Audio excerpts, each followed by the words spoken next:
STJ em Pauta. Conosco os professores Felipe Cadete e Tarsis Lima. Sejam muito bem-vindos, professores. É um grande prazer aqui comentar com vocês este informativo. E eu já passo para ti a palavra, Felipe, para te perguntar qual é o julgado que tu traz para essa primeira rodada. Professor Gabriel, professor Tarsis, alô pessoal de casa, eu vou comentar um julgado da segunda sessão do STJ que analisa o prazo prescricional da complementação de um DPVAT pago a menor. Qual seria ele? Perfeito. Professor Tarsis, qual é o julgado que tu trazes para essa primeira rodada? Olá a todos. Nós vamos falar um pouco sobre o recurso repetitivo que apreciou os requisitos da petição inicial da ação monitória. O STJ analisou o que é necessário cumprir para uma ação monitória ter sua petição inicial admitida, sobretudo no que se refere à discriminação do demonstrativo de cálculos com base no qual é requerida o requerido pagamento. Vamos falar um pouco disso. Perfeito. E eu vou comentar um julgado da Corte Especial envolvendo a inconstitucionalidade do preceito secundário do artigo 273, parágrafo 1º-B do Código Penal. Professor Felipe, eu passo a bola para ti então. O STJ aí traz mais um julgado relevantíssimo e repetitivo envolvendo o DPVAT. Já temos inúmeras súmulas, inúmeros repetitivos, mais um tema aí específico nesse tipo de ação de massa. O que foi decidido pelo STJ, Felipe? Bom, professor Gabriel, o STJ decidiu que o termo inicial, ou para falar na expressão latina, o dies a quo, do prazo prescricional de complementação de DPVAT, é exatamente o pagamento administrativo feito a menor. Para que o pessoal de casa diferencie e entenda bem do que nós estamos falando, existem dois conceitos que é importante que o pessoal guarde. O primeiro é a pretensão da própria cobrança da indenização do DPVAT e a pretensão da complementação de um DPVAT já pago, mas pago a menor. O que é que o STJ entendeu aqui? O STJ entendeu que o prazo inicial, o termo inicial, o dies a quo dessa complementação é exatamente o primeiro pagamento que foi feito a menor, seja esse primeiro pagamento administrativo ou judicial. E a razão que o STJ colocou ela é muito clara. Ele entendeu que, segundo a regra do que o acessório segue o principal, o prazo prescricional, tanto de uma pretensão, a de você cobrar a indenização pela primeira vez, como você cobrar a pretensão de uma complementação, ambas são regidas pelo mesmo prazo. Esse prazo é trienal. Ele consta no artigo 206, parágrafo 3º do Código Civil. Inclusive, nós temos uma súmula do STJ que fala também isso, que é a súmula 405. Ela sepulta, de uma vez por todas, quaisquer dúvidas em enquadrar o DPVAT como um seguro legal, como um seguro obrigatório. Por que é tão importante a distinção? Porque o Código Civil, ele diferencia quando o seguro é facultativo ou voluntário. Nesse caso, a prescrição é anual, para que o pessoal de casa guarde. O seguro do seu carro, que você faz com seguradoras como Bradesco, Porto Seguros, é um seguro facultativo. O seguro que você faz da sua casa contra incêndio é um seguro facultativo, mas o DPVAT não. O DPVAT ele é um seguro legal. Assim como você tem previsão de um seguro para voos de aeronave, é um seguro legal. Então, nesses casos, desses seguros legais obrigatórios, eles são trienais. Pois bem, retomando o assunto, tanto o pedido inicial como a complementação são regidos pelo prazo de 3 anos. Mas o STJ se atentou à importante regra do Código Civil, que é do artigo 202, inciso 6º. Ele coloca que qualquer ato inequívoco do credor, ainda que extrajudicial, que reconheça o direito do devedor, ele interrompe a prescrição. Então o STJ aqui, ele entende que quando a seguradora líder responsável pelo DPVAT faz o pagamento, mesmo que é menor, ela está interrompendo o prazo prescricional. E como todos nós sabemos, as regras de interrupção de prazo, você zera a contagem. Quando o prazo volta a correr, ele volta a correr do início. Você tem um prazo cheio mais uma vez.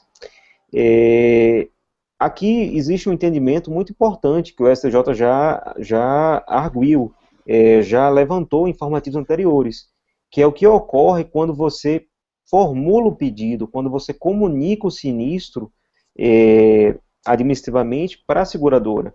Nesse caso, o STJ entendeu que haveria uma suspensão do prazo prescricional, para que o pessoal entenda. Houve um acidente automobilístico em que um ente querido seu morreu. Você, enquanto dependente dele, você vai fazer jus a uma indenização porque a morte foi causada por um veículo automotor. Imagine que se passa 2 anos e 8 meses e você comunica a seguradora do sinistro. Faltariam, nesse caso, 2 meses para prescrição, mas como você formulou o seu pedido administrativo dentro do prazo, ocorre aí uma suspensão do prazo prescricional. É importante colocar que essa suspensão ela está na súmula 229 do STJ, e é uma construção pretoriana.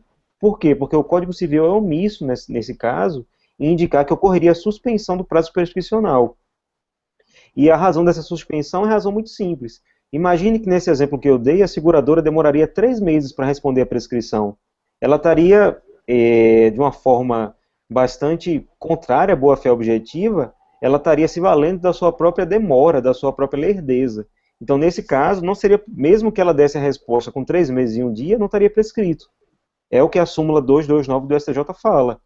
E o STJ, também na Constituição Pretoriana, ele coloca de forma bastante clara que, por mais que quando você formule o pedido, você comunique o sinistro segurador, ocorra uma suspensão desse prazo, a depender da resposta da seguradora, você vai ter ou a retomada do prazo pelo que faltava, ou um reinício desse prazo. Quando a seguradora nega o direito do segurado, o prazo volta a correr pelo que faltava. No exemplo hipotético que eu dei, o segurado ele terá ainda 2 meses para tentar cobrar judicialmente, se ele não ficar satisfeito com a negativa. Mas, se a seguradora reconhecer que o segurado faz jus a algum direito, que ele faz jus ao pagamento, nesse caso, mesmo que a seguradora pague a menor, ela vai estar reconhecendo que o segurado tem razão. Então, aqui vai incidir o artigo 202, inciso 6º, e o prazo vai ser interrompido, vai ser reiniciado do zero. De forma sucinta, foram essas as razões que o STJ entendeu, que o prazo é trienal e ele se conta do pagamento feito a menor. Professor Gabriel? Felipe, é interessante que as seguradoras, a seguradora líder, né, que gerencia aí o DPVAT, ela tinha uma tese bem interessante para sustentar o seu ponto de vista de que a prescrição nessa hipótese de complemento também já teria iniciado lá na época do acidente. O argumento central era de que com o pagamento a menor, a seguradora não estaria reconhecendo o direito em relação à parcela controversa, que é a complementação que o segurado quer. Então, na verdade, não teria havido a interrupção em relação à parcela complementar que o segurado vai buscar, que era um raciocínio também bem sustentado, logicamente, mas o STJ acabou encampando aí um ponto de vista mais favorável aos beneficiários do DPVAT, né? Porque se o pessoal de casa for analisar com cuidado, quando o artigo 202 ele fala das hipóteses de interrupção, se o pessoal de casa ler com cuidado, do inciso 1 ao inciso 5º, são hipóteses muito específicas. Por quê? Porque são hipóteses que o próprio devedor interrompe o prazo. Então você tem protestos, despacho que ordena a citação, você tem hipóteses muito específicas. Mas essa hipótese do inciso 6º, observe que é a única hipótese em que o credor interrompe o prazo. E veja que é um conceito aberto, é ato inequívoco. Então, nesse caso, na minha opinião, o STJ elaborou de forma correta.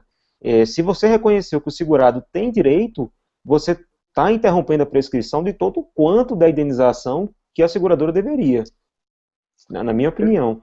Perfeito. E uma outra observação, para que o pessoal de casa não confunda, o prazo inicial do pedido da indenização já foi apreciado várias vezes pelo STJ e está numa outra súmula, que é a súmula 278. Nesse caso, vai depender de qual é o evento que vai ser coberto, se é invalidez permanente, se é morte, ou se são ressarcimento de despesas médicas, como consta no artigo 3º da lei do DPVAT. Para que o pessoal não confunda, nesse caso, os prazos prescricionais correm de momentos distintos. O que a gente está tratando nesse julgado é a complementação, e não o direito à indenização em si. Perfeito, Felipe. Eu também acho que o STJ andou bem.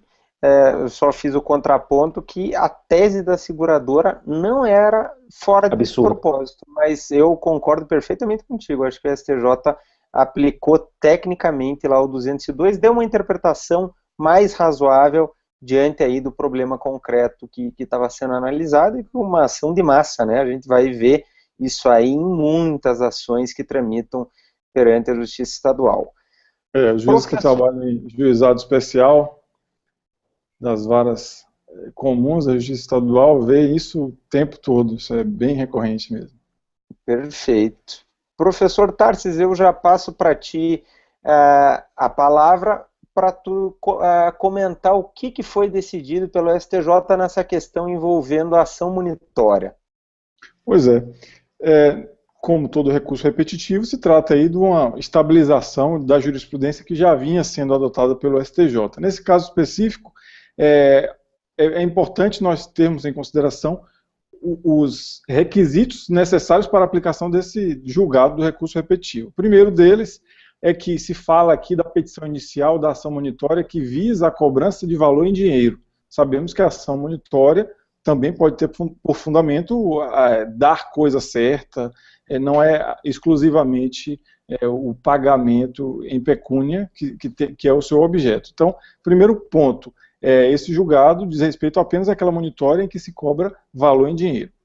Nesse caso, o que se tem aqui é uma interpretação de uma súmula que o STJ utilizava para negar eficácia de título executivo àqueles contratos de crédito rotativo, né? Então a súmula 247, que negava a possibilidade de execução direta dos contratos de crédito rotativo, permitia que esses contratos, desde que instruídos com o efetivo demonstrativo da formação daquele débito, pudessem instruir e dar ensejo à ação monitória. Então a súmula 247, ela abriu o caminho para a ação monitória.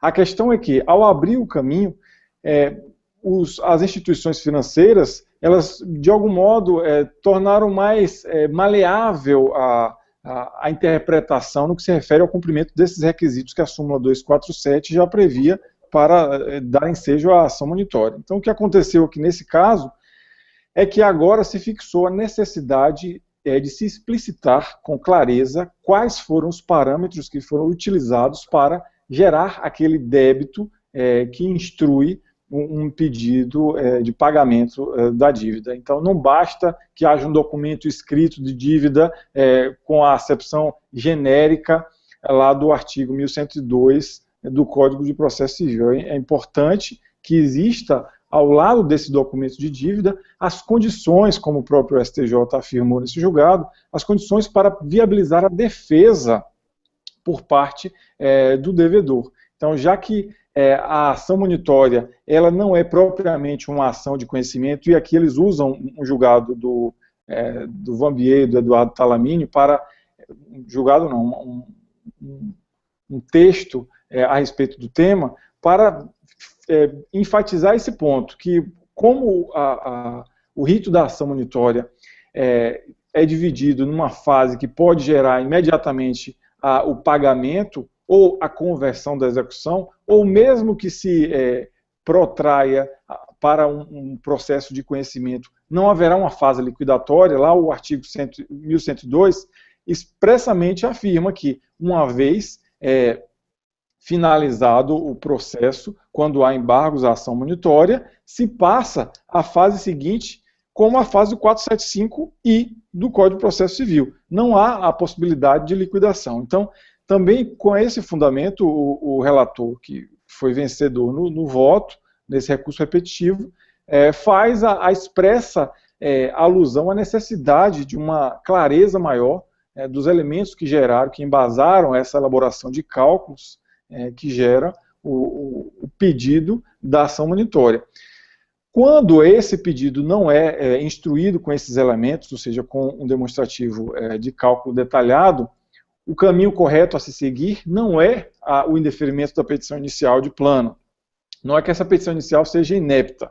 Ela pode, sim, ser emendada. Então, o próprio julgado aqui faz referência à hipótese da necessidade de abertura de prazo para que o credor promova as devidas adequações e volte a postular aquele pagamento. Aqui, novamente, nós estamos agora na outra ponta, não é? Ou seja, são demandas de massa em que o demandante é uma instituição financeira que executa, propõe a ação monitória contra milhares de credores, então é um julgado também com um impacto expressivo na lide forense, porque certamente inúmeras varas, e voltamos aqui às varas da justiça comum, se deparam muito provavelmente com esses defeitos da petição inicial, que lá adiante geram impugnações nos embargos da monitória e dão ensejo a uma discussão processual que, a rigor, seria desnecessária se houvesse essa observância estrita dessa garantia de defesa, né? Tarsis, e é importante essa decisão do STJ, porque até pelo volume de ações monitórias que a gente tem, sobretudo envolvendo dívidas bancárias, é muito comum, às vezes, os juízes, até mesmo para fins de defender, digamos assim, o seu acervo, e eu digo no sentido de tentar filtrar mais e de eliminar o maior número de processos, há muitos juízes que já de plano optam por indeferir a petição inicial e deixando o problema lá para o tribunal, né? Sem oportunizar a parte, ou seja, tentando fulminar no nascedouro uma ação que já não vai contar no seu acervo processual. Então era uma linha que era muito comum na prática e que o STJ disse que é equivocada, dentro daquele sentido de que o 284 consagra um direito subjetivo da parte, de ser instada pelo magistrado a fim de saber o que o juiz entende como faltante na petição inicial, ainda mais nessa hipótese da monitória em que a lei não é expressa, né? Trata-se de uma confusão jurisprudencial. O mais vago do Código de Processo Civil é que trata da ação monitória. Né? Muito vago. Perfeito. Até mesmo esse detalhe de que não há uma possibilidade de liquidação de sentença, a rigor não há. Porque quando o artigo 1102 faz referência à ação monitória, com essa explicitação das fases, o parágrafo 3º diz: rejeitados os embargos, constitui-se-á de pleno direito o título executivo judicial, intimando-se o devedor e prosseguindo na forma do livro 1, título 8, capítulo 10 desta lei, que é exatamente a fase de cumprimento de sentença. Então, um detalhe muito importante, ou seja, aqui também já vale para outro tipo de questionamento, ainda que não no âmbito de uma questão discursiva, é que não existe, né? Assim, a rigor não há uma fase de liquidação de sentença, de uma sentença formada a partir de uma ação monitória, né? Tarsis, e eu também achei interessante que tu bem lembrou esse ponto. O STJ analisou muito sob o prisma do direito de defesa do devedor. É possível trazer mais argumentos. E eu aqui colocaria que o processo é uma marcha para frente. Então, o que acontece? Se nós não tivéssemos essa memória discriminada dos cálculos, o que aconteceria se o juiz despachasse a petição inicial? Iria um mandado para pronto pagamento ou embargos com prazo de 15 dias. E se não fossem opostos embargos, haveria na forma do 1102C a conversão de pleno direito daquele mandado inicial em um mandado executivo. E aí, se não tivesse memória de cálculos, o que deveria acontecer? O juiz deveria intimar a parte para apresentar e o processo teria uma marcha para trás, né? Então é também uma questão de celeridade, de já dar andamento numa hipótese de monitório em que não haja os embargos e que de pleno direito aquele mandado já se converte num mandado executivo por conta da transformação num título executivo, né, que é constituído caso não sejam opostos os embargos. E aí já se prossegue, né?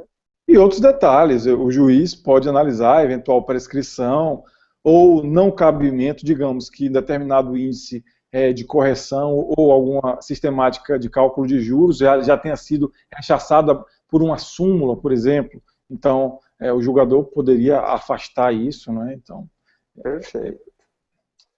Um comentário, o professor Tarsis, no início, ele fez referência à súmula 247 do STJ, para dizer que era um exemplo dentre os quais se aplicaria esse julgado. E aí, somente para fazer uma breve digressãozinha, essa súmula ela nasceu exatamente por conta da súmula 258 do STJ, que não admitia uma nota promissória vinculada ao contrato de conta corrente. Porque você colocou que não seria legítimo nesse caso você atribuir uma cláusula para que o próprio banco sacasse o valor do que você deve no final de um período da conta, do contrato de conta Crédito rotativo, né? de crédito rotativo, né, do cheque especial. A súmula exatamente vulnerou isso, mas a insistência legislativa dos bancos foi tão grande, e a influência que eles tiveram no Congresso, exatamente para dizer que era uma forma saudável, que você reduziria o risco, surgiu exatamente um título de crédito que exatamente substituiu essas duas súmulas, que é a cédula de crédito bancária, que está prevista na Lei 10.931.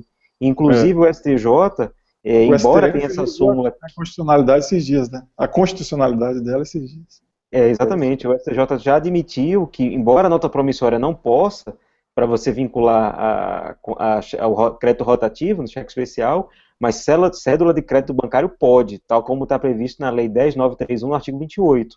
Inclusive, a matéria já foi até apreciada pelo STJ em sede de recurso repetitivo. Fica a deixa aí para o pessoal de casa. Uhum. Muito bom.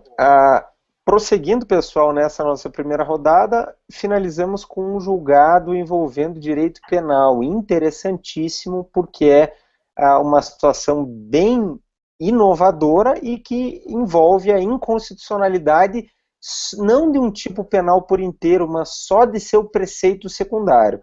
Tema altamente polêmico, como nós veremos na sequência. O que aconteceu, pessoal? O caso concreto envolvia um réu que guardava para vender anabolizantes de procedência ignorada. Acontece muito na prática, compra de anabolizantes no Paraguai ou em outro país, trazidos para o Brasil, às vezes sem se saber efetivamente qual é o laboratório que produziu, e por conta disso, e eu apenas detalho aqui, que eram 9 frascos e 25 comprimidos de anabolizantes, substâncias anabolizantes, o réu foi condenado a 11 anos de reclusão. A 6ª turma do STJ, no julgamento inicial, o relator propunha diminuir a pena aplicando-se a sanção, e nós já vamos entender a razão por quê, do artigo 33 da Lei de Drogas, Lei 11.343, que é a pena do crime de tráfico de drogas. Mas a 6ª turma houve por bem levar a discussão para a Corte Especial do STJ por entender que deveria ser analisada a constitucionalidade do preceito secundário do artigo 273, parágrafo 1º-B do Código Penal, e aí se lembrou da súmula vinculante número 10, que diz que não pode um tribunal, por um órgão fracionário, declarar a inconstitucionalidade de uma norma sem dizê-lo explicitamente. Ou seja, deixar de aplicar uma regra por dizer que ela viola a Constituição, mas sem observar o princípio da reserva de plenário ou do full bench lá do artigo 97 da Constituição. No STJ, o órgão especial é a Corte Especial, por isso a 6ª turma, por maioria, acabou encaminhando a análise da constitucionalidade desse preceito secundário para a Corte Especial. O que é importante a gente saber, pessoal, para bem entender o problema? O que aconteceu é que houve uma onda de falsificação de medicamentos, e isso foi para a mídia e gerou muita indignação. E essa onda de falsificação foi atribuída a uma pouca resposta penal a essas condutas. E, na verdade, a maioria das condutas se resumia em infrações administrativas e graçava esse tipo de postura que causava grande dano à saúde pública. Diante desse apelo da mídia, e também, eu diria, com um empurrãozinho das grandes indústrias farmacêuticas, que estavam perdendo muito dinheiro por isso, o Congresso Nacional, em tempo recorde, acabou aprovando uma alteração na legislação penal que incrementou significativamente a pena relacionada à adulteração e falsificação de medicamentos, e foi-se muito além, trazendo um rol amplo de condutas enquadradas sob a mesma pena. condutas como esta analisada aqui no caso, que era expor à venda medicamento de procedência ignorada. Era o caso aqui dos anabolizantes. E outras tantas também arroladas pelo legislador, como, por exemplo, vender um medicamento sem registro na Anvisa, ainda que se saiba a procedência, vindo do estrangeiro, um medicamento que não tem registro na Anvisa, e dentre outras condutas lá do 273, parágrafo 1º-B. Qual é o grande problema, pessoal? A pena para esse crime, em todas essas condutas, é de 10 a 15 anos. Então, apenas para a gente fazer alguma comparação, pessoal, essa pena é quase o dobro da pena, a pena mínima considerada 10 anos, é quase o dobro da pena mínima do homicídio. A pena é maior do que o estupro de vulnerável, do que extorsão mediante sequestro. Então, há uma gritante desproporção se analisada a conduta e a pena trazida no preceito secundário. E a doutrina fez uma crítica grandíssima, em peso os doutrinadores fizeram essa crítica por conta da desproporção. O TRF da Terceira Região, o TJ de Minas Gerais, já havia declarado inconstitucional esse preceito secundário. A quinta turma do STJ, no entanto, aplicava tranquilamente, dizendo que isso era uma opção de política legislativa e o judiciário não poderia se imiscuir nesse mérito. O STF também tem precedentes nesse mesmo sentido, e isso é problema de opção legislativa. Mas o STJ, corajosamente e acertadamente, e eu já adianto que o Supremo não tem uma análise plenária do tema, e agora vai ter, e eu confio que o STJ e o STF venha a corrigir esse verdadeiro absurdo feito pelo legislador. Então, qual é o raciocínio, pessoal? O preceito primário da norma penal incriminadora não é inconstitucional, porque colocar aquela conduta como crime é uma opção de política legislativa e plenamente sustentável na medida em que em jogo está a saúde pública. Por outro lado, o legislador não tem um cheque em branco para colocar a pena que ele bem entenda. E aí nós temos inúmeros precedentes do Supremo Tribunal Federal em que se analisa a atividade legislativa sob o ângulo dos princípios da proporcionalidade e da razoabilidade, que emanam do artigo 5º, inciso 54 da Constituição, na consideração do devido processo legal substantivo, o Substantive Due Process of Law, que vincula também a atividade do legislador. Sob uma outra vertente, haveria uma análise também pelo judiciário de eventual abuso do poder legislativo, que é também é uma teoria aplicável a essa análise pelo judiciário do que fez, do produto, né, da obra do legislador, aqui no caso a lei ordinária, poderia ser outro instrumento legislativo. E aí, o que se definiu também, pessoal? Se o preceito secundário é inconstitucional, não teria mínimos qualquer sentido a gente deixar um tipo penal, evidentemente, sem pena. Então, nós tínhamos que completar essa lacuna. O STJ foi corajoso também para dizer, olha, nós declaramos inconstitucional, mas não é para deixar sem pena alguma, o que logicamente não teria sentido algum. É para adotarmos uma pena proporcional e de maneira justificada. E aqui o que se fez? Se adotou a pena do crime de tráfico de drogas, artigo 33 da Lei 11.343, que é de 5 a 15 anos. E mais, vejam que a pena mínima é a metade, a pena máxima é a mesma, mas a pena mínima é a metade.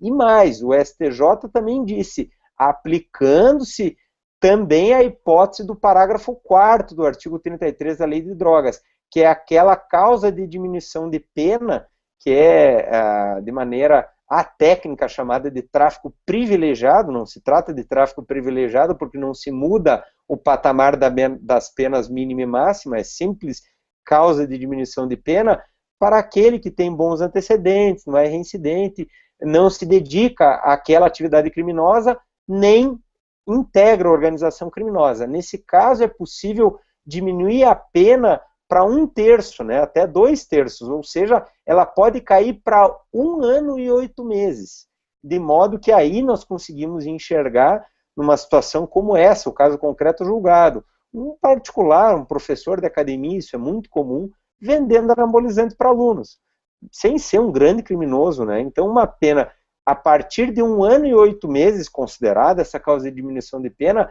é muito mais razoável do que uma pena mínima de 10 anos. E eu só destaco que houve uma tentativa do amicus curiae nessa discussão para que fosse adotada não a pena do crime de tráfico, mas a pena do crime do artigo 7º da Lei 8.137 de 90. E qual era o argumento do amicus curiae, que é um instituto renomado de defesa, de defesa dos direitos de defesa? Era de que o problema envolve relações de consumo. E o artigo 7º da 8.137 cuida de um crime contra as relações de consumo. O STJ não seguiu essa linha por quê? Porque ele disse que mais do que uma mera questão de consumo, é uma questão de saúde pública. E é a saúde pública o bem jurídico tutelado no crime de tráfico. Então, bem razoável a analogia em bonum partem. Vejam que nós poderíamos até questionar a legitimidade do judiciário pegar uma outra pena, mas na verdade o que o judiciário fez foi aplicar uma analogia in bonum partem, em favor do réu, para aplicar-lhe uma pena menor. Eu só destaco que houve o ministro Og Fernandes ficou vencido exatamente porque ele disse, olha, eu acho até bonito isso tudo, mas o STF está entendendo por constitucional. A maioria, no entanto, da Corte Especial resolveu, digamos assim, encarar uma jurisprudência do Supremo que não é ainda sedimentada porque não foi analisada a discussão pelo plenário. E no mais, eu também sublinho que no julgado e no informativo consta como inconstitucional o preceito secundário do artigo 273, parágrafo 1º-B, inciso 5º, que é exatamente essa do medicamento de procedência estrangeira. Eu diria que, pela análise de toda a discussão, mesmo outras hipóteses ali do 1º-B, por exemplo, medicamento que tem origem identificada, mas que não tem registro na Anvisa, a mesma desproporção nós enxergaríamos para falar em inconstitucionalidade. No entanto, o STJ, nesse julgado, eu acredito que, até porque era só ele que estava sendo analisado, mas, como eu disse, que se aplicaria para outras hipóteses do 1º-B, acabou declarando só inconstitucional em relação ao inciso 5º, mas eu, particularmente, acredito que se analisarem uma conduta de outros incisos do parágrafo 1º-B, que são muito assemelhadas, também o mesmo problema de inconstitucionalidade haveria. Outro ponto interessante, Gabriel, aí diz respeito a essa mudança de posicionamento também no que se refere ao que chama de lex tertia, né? Ou seja, a mistura de leis penais incriminadoras, o STJ afastava, o STF afasta isso, e é realmente um tema a se esperar a definição do Supremo Tribunal Federal, porque até bem pouco tempo a lex tertia era claramente rechaçada na jurisprudência do STF.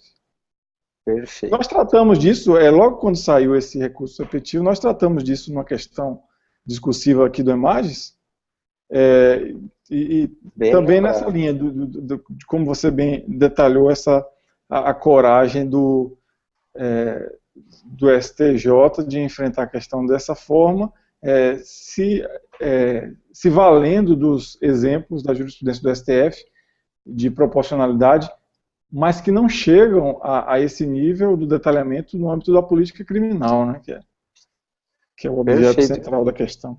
E eu só lembrei, Tarso, que constou de uma rodada de sentença federal também, logo depois desse julgado. Nós exploramos tanto na sentença quanto na prova de questões discursivas.